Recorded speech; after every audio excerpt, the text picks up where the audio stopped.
आप किसके पर ब्लेम कर रहे हैं?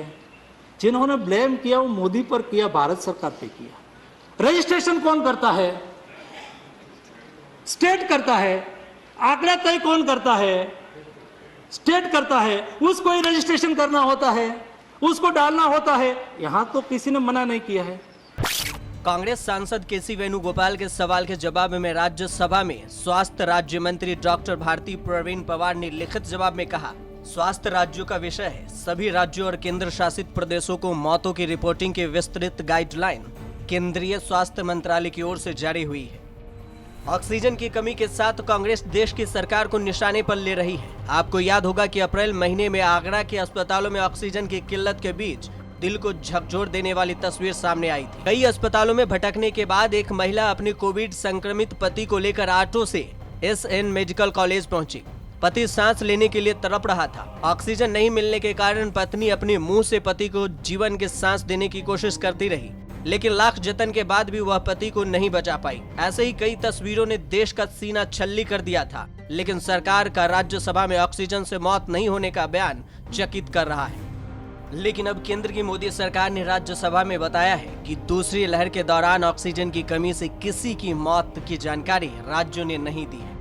कांग्रेस सांसद केसी वेणुगोपाल के सवाल के जवाब में राज्यसभा में स्वास्थ्य राज्य मंत्री डॉक्टर भारती प्रवीण पवार ने लिखित जवाब में कहा, स्वास्थ्य राज्यों का विषय है। सभी राज्यों और केंद्र शासित प्रदेशों को मौतों की रिपोर्टिंग की विस्तृत गाइडलाइन केंद्रीय स्वास्थ्य मंत्रालय की ओर से जारी हुई है। इसी आधार पर सभी राज्यों और केंद्र शासित प्रदेश केस और मौतों की जानकारी नियमित तौर पर स्वास्थ्य मंत्रालय को देते हैं।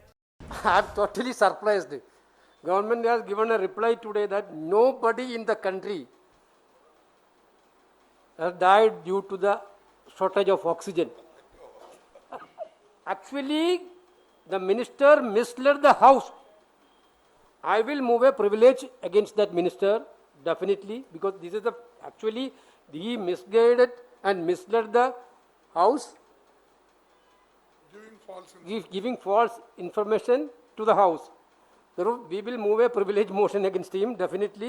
So it is actually, this is the way the government of India is doing COVID control. आप किसके पर ब्लेम कर रहे हैं?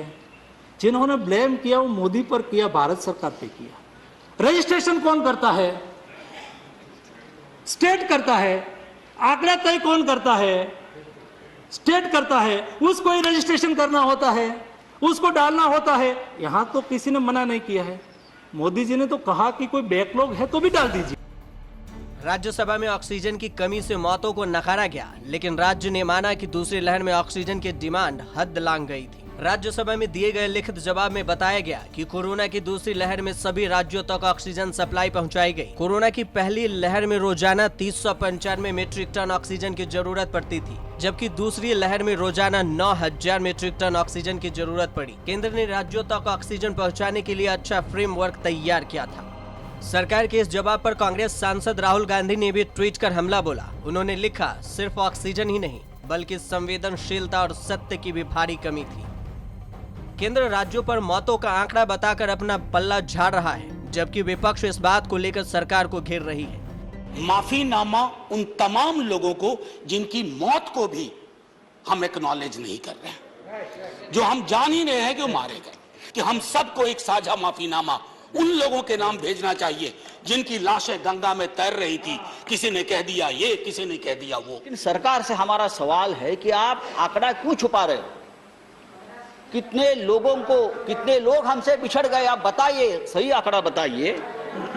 जो रिपोर्ट्स है वो सरकारी आंकड़े से ज्यादा है, सही बताए। इन सब के बीच पीएम मोदी ने दोनों सदनों के नेताओं के साथ मीटिंग की। उन्होंने कहा कि महामारी राजनीति का विषय नहीं होना चाहिए, लेकिन सवाल ये भी कि ऑक्सीजन की कमी से अगर मौत नहीं हुई तो ये तस्वीरें कहां से आई? झूठ कौन बोल रहा है, केंद्र या राज्य सरकार?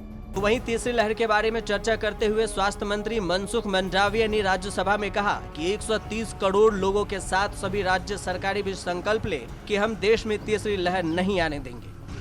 न्यूज़ तक ब्यूरो।